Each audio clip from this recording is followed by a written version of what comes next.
This is Cody Jones with Jengus Genetics LLC, and we're getting ready to move the cows today. Just rotate them, open up a gap. They've been on, probably 7 acres here for about 7 days, maybe a little bit less. And it's time to rotate them to some fresh stuff.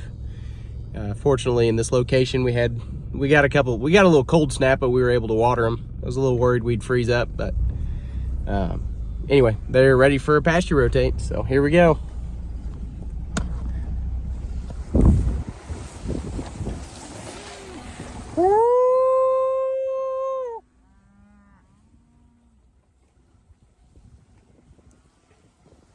Come on, girls!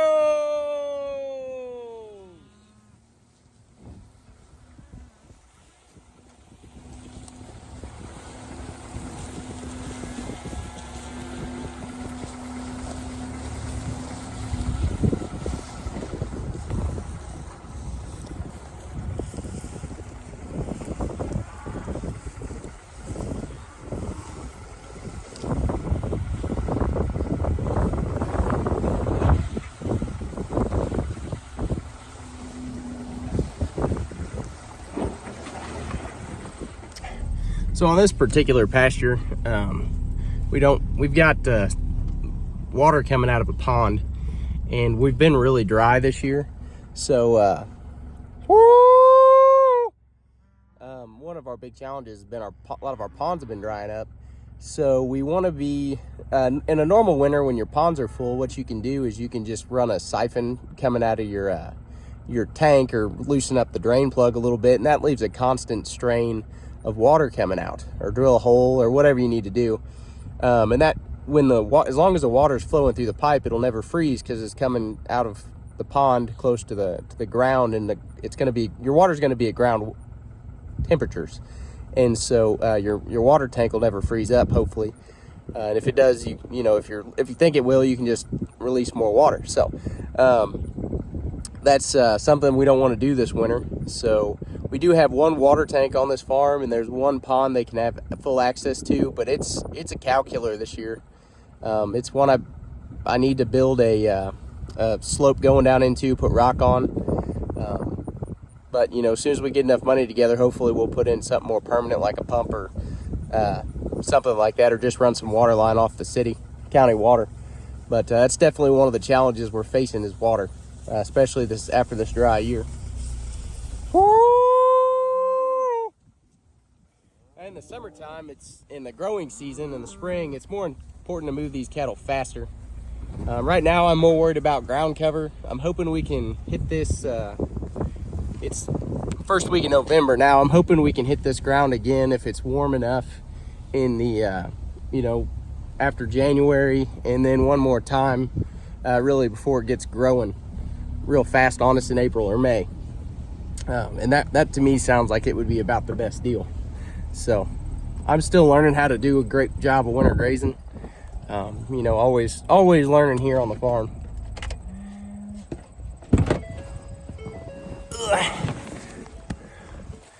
But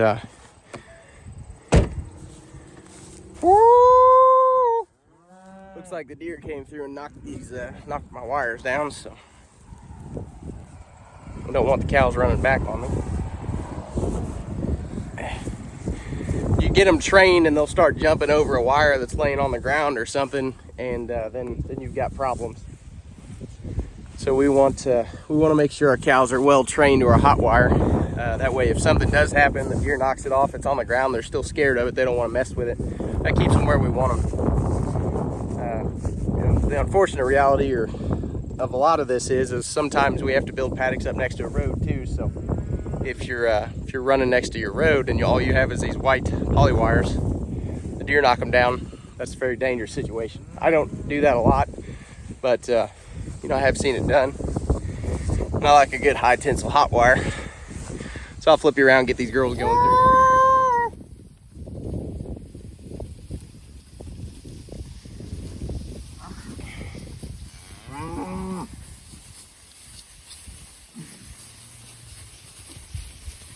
One thing I always really want to be careful and make sure we're seeing, and one of the most valuable things from a animal standpoint about rotation is I get to see every animal come through this little gap quite often, and I'm always looking for things that are out of whack.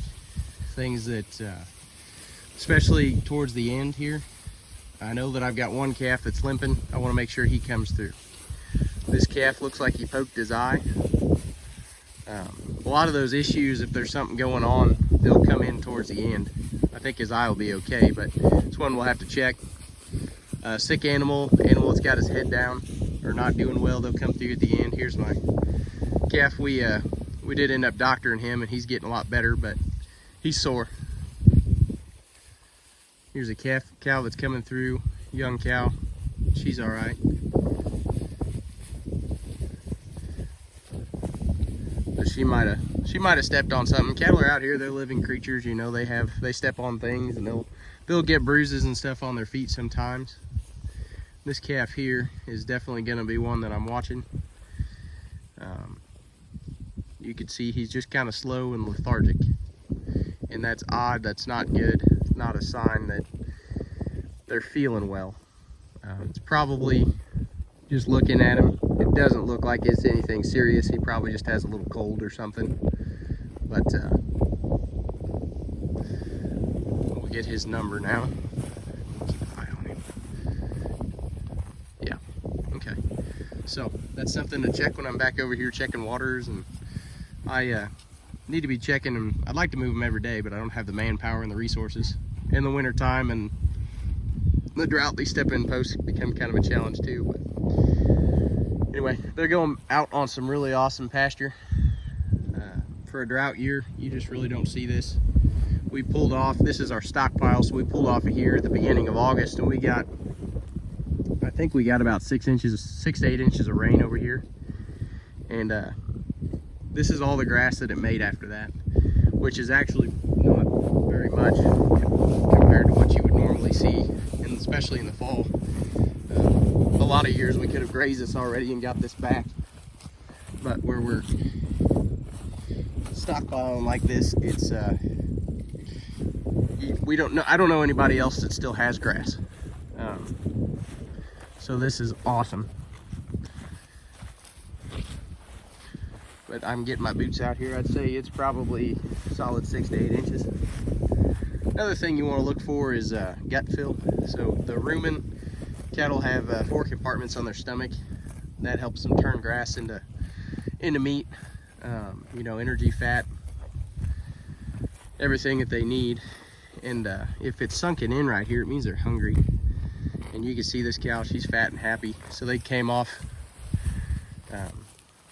They're a little bit hungry. If they come straight through the gate and they put their head right down, that's a real bad sign that you grazed them too long in the same spot. If I was moving them every day, or if I'd have moved them, you know, 2 days ago, they probably would have made a whole lap and not put their heads down until they came back. And you know, if you have the resources, that's good. I worry sometimes they're going to trample a lot of that grass down, but that's probably just a me thing. That's probably something that's actually beneficial.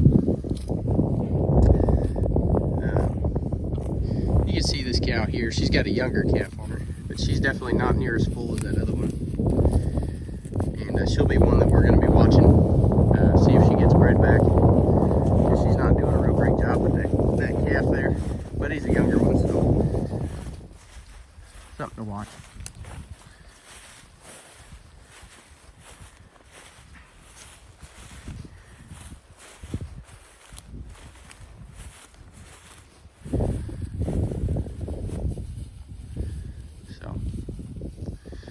All right, guys, there's the daily move, or 1 day's rotation. Thank you.